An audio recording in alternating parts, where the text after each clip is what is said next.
game. Azir, Zeri, you have the Lulu here to help protect. And T1, going to be more pick-based here in this draft.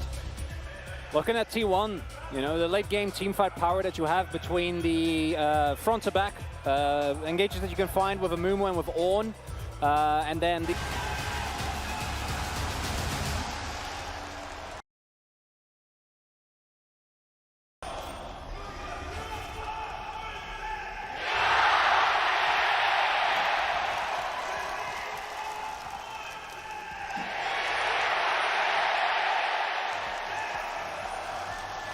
And Kunglun explodes as the T1 fan chant rings out. But GENG fans certainly showing up their entire time. But you can see GENG already starting things off here. Zeus does find the Ornhorn. A fair bit of work being done here as Doran was trying to hold on to the aggro as much as he could. And Zeus will survive. Yeah, only lost, or he's going to lose his flash now, so he can push advantage further. Ooh, the flash charm's fantastic. Curse of the Sad Mummy comes through, and Chovy will go down for first blood, and Faker picks it up. And the point still stands we were making before, that was pointed out, is they do take it. T1 trying to make cross-map topside. Yeah, finds the bandage toss. Carrier seems to be everywhere right now, but Umbral Dash is pretty powerful, and there is the Infernal Soul for game number 1. It is a spicy one here.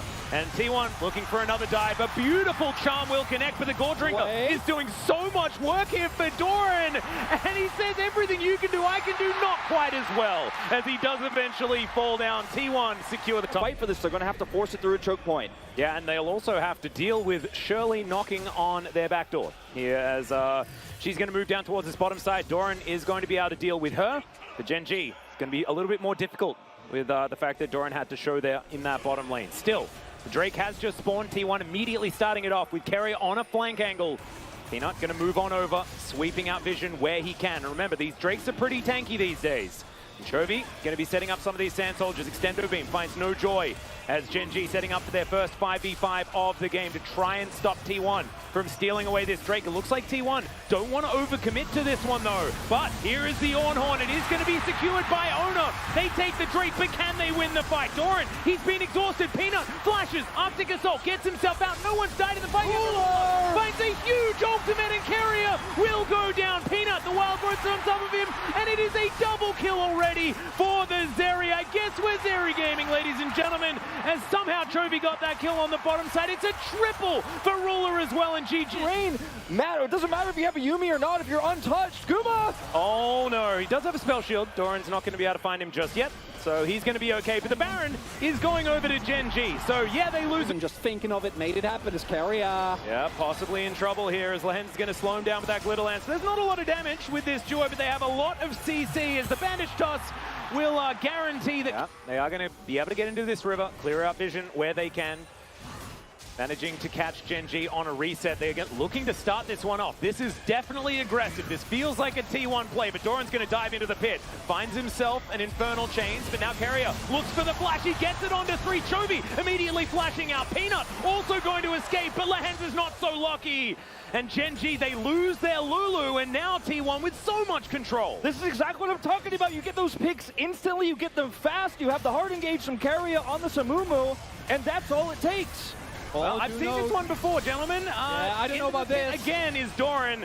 Remember, he does have that Gore Drinker. It's still at the ready. He can get all of that health back. It's once again Umbral Dash over the wall. Ruler at full health. He's immediately going to get Sniper. Carrier has to go golden. Chovy as well. It's the Baron secured for T1. But can they win the fight? Empress Divide's massive. Peanut looking to clean up. And speaking of clean up, Ruler is dashing around the fight. It's a Quadra. As now Owner is trying to deny that Penta and run away. But Ruler, he just has his up.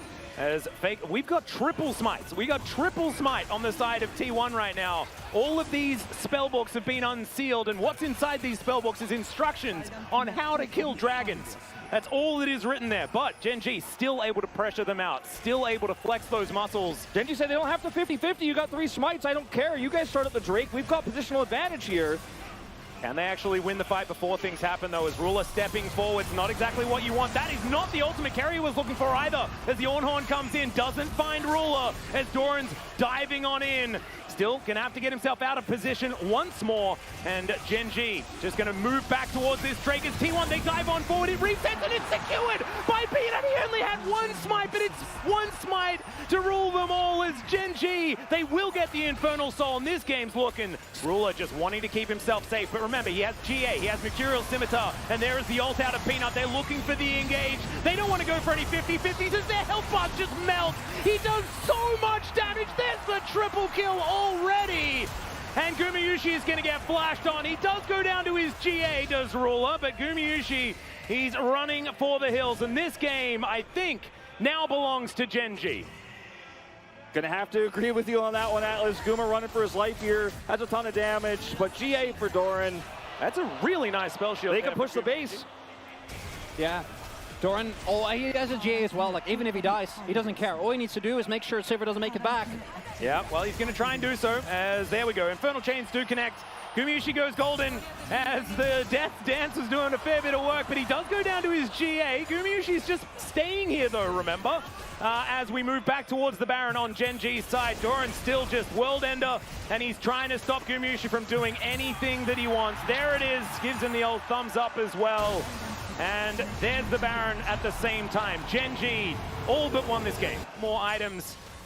And this is all over, but the Nexus is what it feels like at this point in time. T1 are going to need something absolutely heroic to make this one work. The flash from Faker is not going to be enough, as Chovy has one of those as well. Uses it in order to get himself out of the way. Once again, these minions are getting obliterated. Yeah, 15 seconds on Baron. If they can defend this, maybe there's a world. Maybe. But there's still an Elder Drake here, remember, as Wild Growth come through for the chain CC. But Peanut, he's also going to get CC'd up. These Nexus turrets, they just don't last, though. As Ruler throws in the ultimate, he's doing so much damage already. Emperor's Device going to deny any sort of re-engage. The knock-up is okay, but it's another double kill. Make it a triple, make it a quadra. And Gumayusi wants to do everything to deny this pentakill, but it will not happen, at least for now, because the Nexus is going to fall. GENG, they will take game one in this best of 5. It was the perfect game one for a series like this, though. We saw both teams play standard. We got to see no pocket picks, just the Ruler Zeri, Sivir coming in for Guma, the person who played the pick first. Standard games here. Faker plays the Ahri, prioritizes that one, but can't find the success, can't find the picks in the team fights. And it was really Ruler getting fed at that critical junction that ruined T1's chances of ever coming back. He almost got a quadra kill. He didn't even have Yuumi.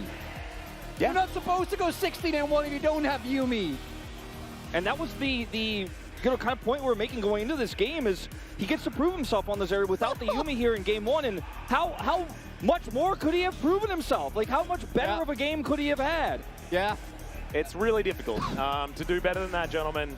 Maybe getting at least one of the pentakills possibly could have been an angle there, but if we get a full series of this,